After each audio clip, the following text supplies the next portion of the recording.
And Like, that's so funny. right now, the weather is just lit in NYC. Then I'll be like, And then also, cooking a good meal. Like I that. I was out. Yeah. So I would say, well, I was born and raised in Brooklyn, so all my life. And Brooklyn is literally like a country in itself. Like we have our own, we have our own swag. And we're resilient. Especially when it comes to Biggie, Jay-Z, Fabulous. Like you feel that influence even like walking down the street. Like for example, yesterday was Beanie Man and Bounty Killers versus. Oh yeah, Oh, I thought he was from the Bronx. oh. Hey, like, let me get Yeah. Yes. Or in Brooklyn we say wavy. Like if something's really dope, like oh yeah, like yo, like that's wavy. Yeah. We relate. We say that too. So that's good. That's good. I know. Brooklyn. Yeah, wavy. We say that too. And Brooklyn. So, are you close to? I know it was. I think it was the. And we're resilient.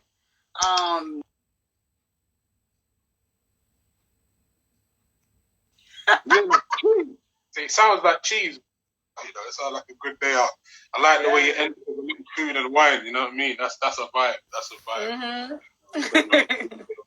Yeah, about. But yeah. Let's talk about right now. I would say we do a thing on the show. We call it the language check. Yeah. So hold on, but when you say you're Haitian, I'm trying to think. You from the same? That means what? White Cliff. Yeah, yep. Same business as Wyclef, yep. Sac passe. Yeah. I'm gonna send you. I'm gonna send you a link in the DM. We've done a couple of interviews that are very interesting, man. So, he's talking about some of his culture and history, back home and stuff. So, it should be interesting. Can check in with. But yeah, we need a language check from you. We do a thing where we need some kind of slang or terminology that you can share with us, and I'll share one with you. This one I say quite a lot before you share yours, and you probably know it. But someone asked me this. What does that mean? And I'm gonna say, I'm gonna do it and see if you know it. Jeez. Jeez. I do it all the time. Jeez. That's like G's. Like oh shoot. Like right. Jeez. Wait, how do you G's or Jinx? Some people think it's that I'm saying cheese, but it's not cheese. It's not jinx. It's cheese. The cheese. Yeah, cheese. It sounds like cheese, but it's cheese, like Jesus. Cheese. Like cheese. Cheese. Like cheese. Like, that's so funny. Right now, the weather is just lit in NYC. Then I'll be like, cheese.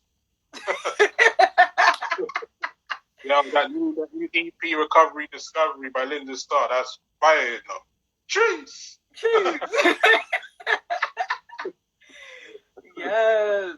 Well, so my terminology would be yes. Like ask all my friends. Like that's my go-to slang. Like yes. Yes. Yes. Or in Brooklyn we say wavy. Like if something's really dope, like oh yeah, like yo, like that's wavy. Yeah. We relate. We say that too. So that's good. That's good. I know. Brooklyn. Yeah, wavy. We say that too. And Brooklyn. So are you close to? I know it was. I think it was the recent anniversary of. I believe it was. I think Biggie Small's anniversary was just gone. Yeah, that was interesting to see people. Again showing tributes to the legendary hip hop MC. Being from Brooklyn, like. How long have you lived in Brooklyn, and do you feel the effects of having, I don't know, some major stars like say Jay-Z and Biggie, being from Brooklyn? What's the aura like of the city of the place in general? Like, I've never been. I went Queens. I've been to New York once. I was in Queens, Manhattan, and Staten Island. Don't tell me how I ended up in Staten Island, but yeah, I was in Staten Island. Wow. I got the Staten Island ferry, all of that. I was out. Yeah. So I would say, well, I was born and raised in Brooklyn, so all my life. And Brooklyn is literally like a country in itself. Like we have our own, like we have our own swag. You know, and we're resilient. Especially when it comes to like Biggie, Jay-Z, Fabulous. Like you feel that influence even like walking down the street. Like for example, yesterday was Beanie Man and Bounty Killer's versus battle, right?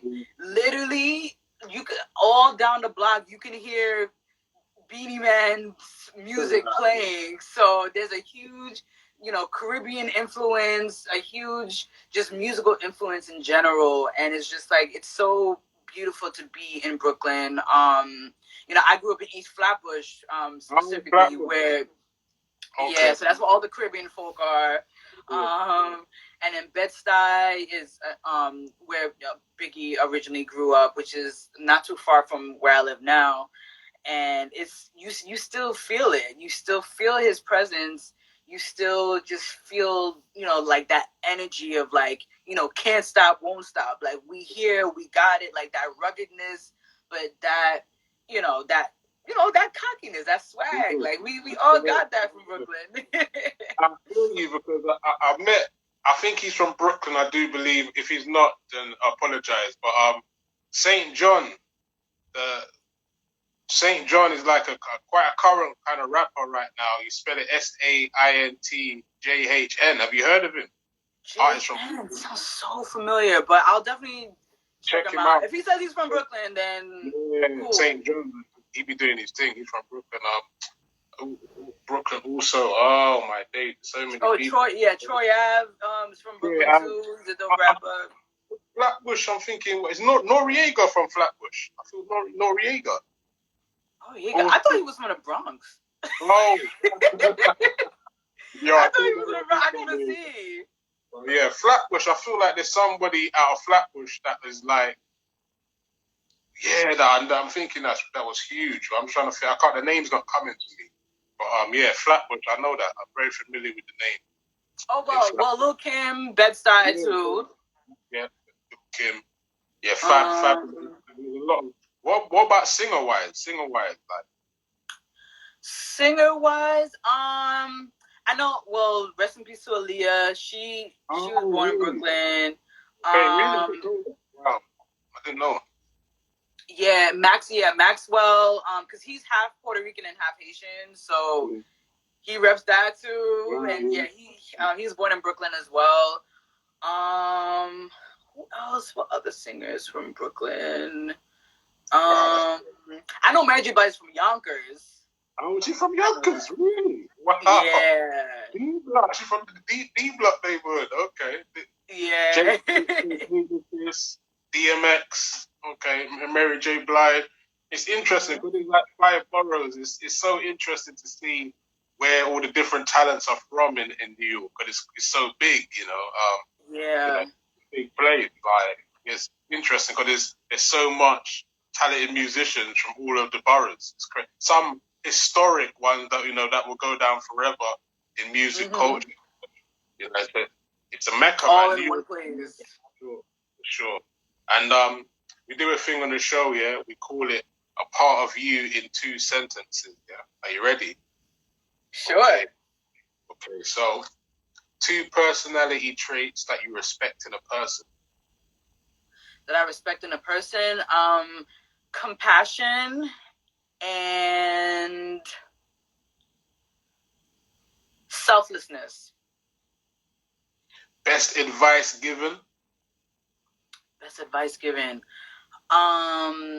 Dreams don't work unless you do. Okay, I like that one. Most famous person you ever met.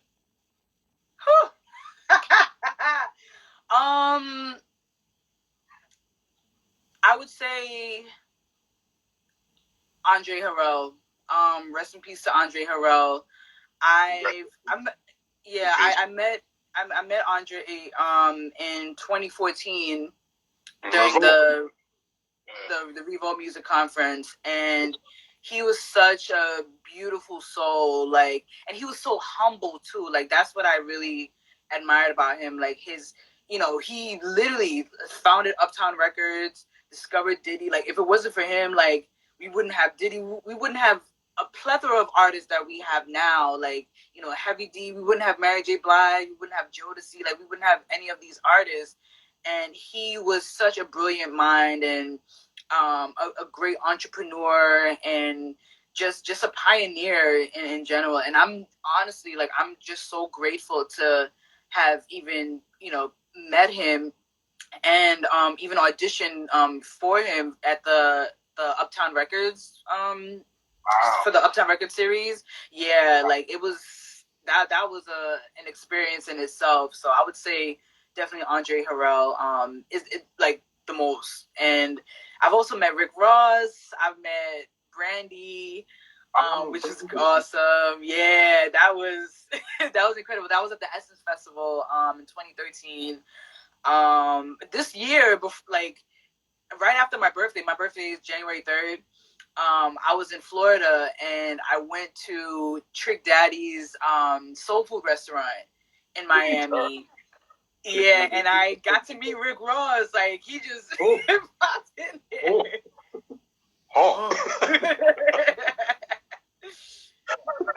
Yeah, so that was dope. Can I ask you, what? Give me something he said to you. Did he give you a or like, what did he say?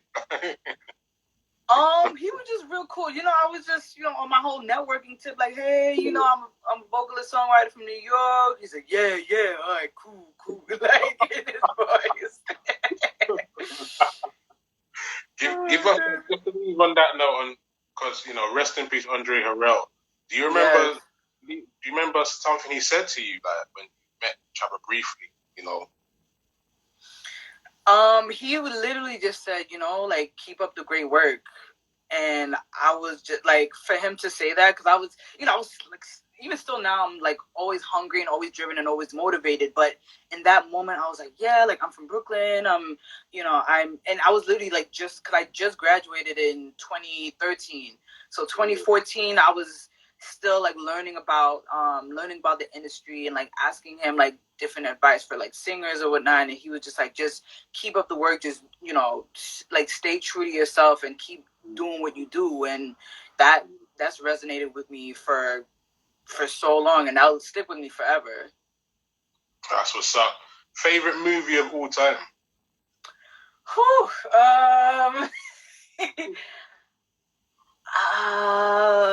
Waiting to Exhale. Okay. Waiting to Exhale. Your number one hobby away from your craft of music? I would say it's between cooking and doing hair, because I have a natural hair blog too. That's what's up. And best place you took a trip to, and why? Best place I took a trip to. I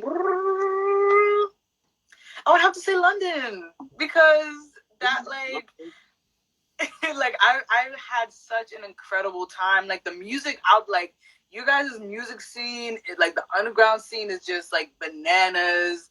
Like, the artists you got there, like, what is it, Skepta, I think Kanan, Chipmunk, like that whole like grime scene. Oh man, like, and even like that's when I was introduced to Afrobeats too, because now everybody's playing Joanna and all these things. Yeah, and it's like I've known Afrobeats since 2012 when what was it? It was Oliver Twist, when Oliver Twist came out. The band, yeah. Yeah, shout out to Devange and P Square. Yeah, oh man. Old school, yeah. R2Bs and all that. Yeah. yeah. You've been messing with Afrobeats, bro. If you were a superhero, what would your power be? Ooh, if I was a superhero, my My power would be to heal. Okay. That's real. That's like real. wherever I go, I just not to be like Jesus, but like just literally just like taking someone by the hand and like just seeing like the pain they're going through like internally and just yeah. That's a real one. I like that one. If you could do a voiceover for any program or documentary or movie, and there was a spare line in the script, what would you say? If I could do a voiceover, like do a voiceover of like anybody or just my own. Yeah, anything you want, and there was a line in the script that you could add to the script, and that will go to the world. What would that line be? What would that sentence be that you would do a voiceover?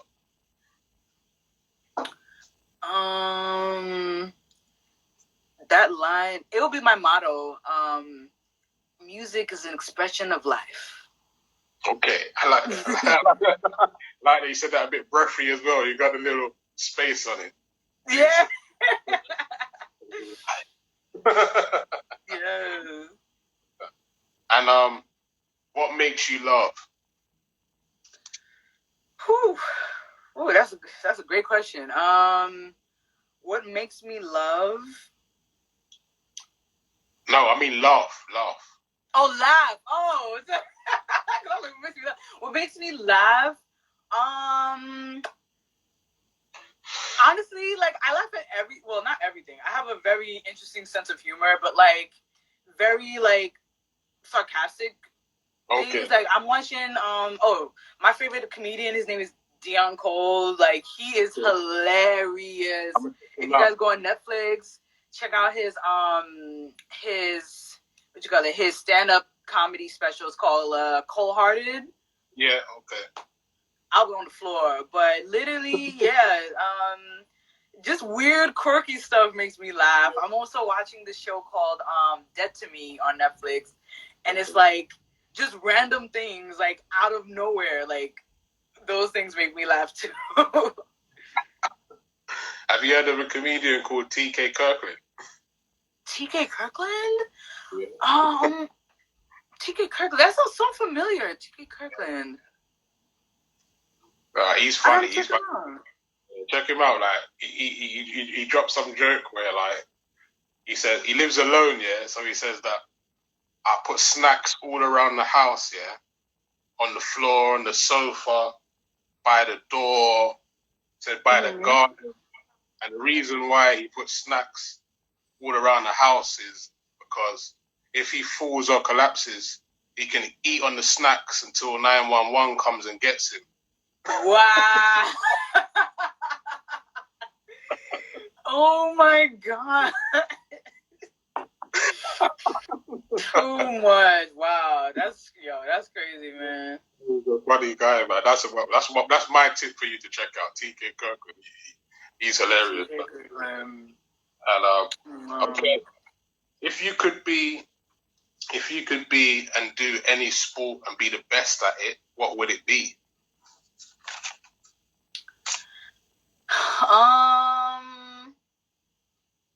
I guess would swimming be a sport? Yeah, of course. Yeah, I would love to do like swimming because I would love to be the black female Michael Phelps. Like just backstroke. Yeah. I feel you. Yeah, but Carl can't swim. Like I feel like that would be my one as well. I feel like I'd just be the baddest swimmer ever. You know, I want to be like the swimmers that can do the surfing on the waves in the beach and all that. Like could ride the wave and come out the wave and just do an absolute madness in the waves. You know, I could survive out there. I go for like when you're on the beach and you just see people going in for a bit and they're just like, where are they gone? They've disappeared for like 20 minutes, half an hour. You're like, I need to be able to do that, but I know I probably won't. Literally. Oh my gosh. My thing as well. I feel all day. You know, like those girls that like I think in Usher's video for Don't Waste My Time, they had like the girls that were doing like the flips and like the dancing in the water. Like I would love to do that too. Just like do a whole routine. I feel like it can be done, but practice for sure. Yes. Yeah, so we need to know what would be your ultimate worldwide collaboration. So I need an MC, a singer, and a producer that you would work with that would join you on a record. MC, singer, and producer. Woo-wee. Okay. Let me think. MC. J. Cole. Gee, that's hard. Dreamville. Yeah. I think we would definitely vibe. Singer. I would say between Kalani and her. Okay. Interesting. Interesting. Yeah. Yeah. And producer. Ooh, who's one of my favorite producers? Well, one of my favorite producers of all time is Brian Michael Cox. And funny story, actually got to meet him at this conference I did. It's called the We Love Music Conference. Okay. And we literally, like, for our, I guess for like the assignment, we had to come up with a song based off of one of his tracks. And I was just like so blown away because I was like, you know, he's done everything from like Mary J. Blige to like to Jagged Edge to Brent, to everyone. He's worked with so many people, and like for us to have that moment to, you know, to create something based off of a beat he made in what, 5 minutes. That's amazing. Yeah, so I would love to like collaborate with him on like, you know, one of my records. So that's great. And you know, the project's out there right now. Recovery, yes. Discovery EP is out there now. What's the energy like and feel for you out there? You know, feedback. You know, what's that like, and what's the future holding for you for the rest of the year? I know we're on lockdown, but just tell us what in store for the rest of the year, and how's the projects out there now? How's the feeling out there for it? You know what? I'm honestly just so grateful to have people respond in the way that they've been responding. Like, people have been sharing it on their stories, on their posts. They've been tagging me like, yo, like this is real R&B. Like, guys, get your R&B fix to this. Shout out to DJ Martian. Yeah, and like, you know, people are really receiving Recovery and Discovery, and you know, like you said before, like with Legacy, like you're really like, you know, that song really resonates with you. Like that's literally been the energy over here too. Like people's like either team, like some people are saying team, some people are saying Legacy, but it, like overall it's just like the feeling is just so magical because like I've worked on this project for such a long time, and shout out to my producer Chris Hunt, who executive produced the entire project. Literally, like we would have conversations. Like I would just, you know, be telling him like what's going on, and like when he sent me those tracks, it's just like just from that process, just hearing, you know, that soundscape and realizing like how to fit my story into that. Like that was a process in itself, but it was such a beautiful journey to be able to tell my story, and you know, to have people now like, you know, like download it and like tell me like, hey, like this is my favorite song, like I love this line, or like I love this, you know, I love this feeling, and I love the message. You know, that like that was my intention. Like I wanted to create something that people could, you know, relate to and just rock with and really appreciate, because especially now during this time of quarantine, you know, people need that music to literally like take their mind off of everything that's going on.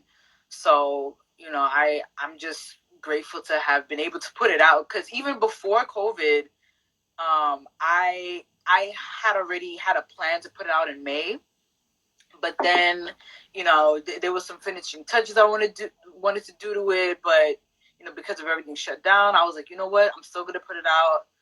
Like I'm not gonna let whatever obstacles get in my way. Like I'm still gonna put this out, you know, on God's time, because even despite everything that's going on, like people are still feeling the love. Like I'm getting more love and respect for this project than I've ever received. So I'm just really grateful right now. And 2020, you're just going to be promoting the EP. What's the plans for the rest of the year? For the rest of the year, I plan to record more music, of course. There's still a couple of other songs that I wanted to put on Recovery and Discovery, but I think I'm gonna save those for later projects because those are like a lot like on the edgier side, and I wanted this to be just an introduction to who I am and what my sound is like. I do have other singles. My other single is called "Save Us," which is also out now, which came out in 2017. So that was like just letting people know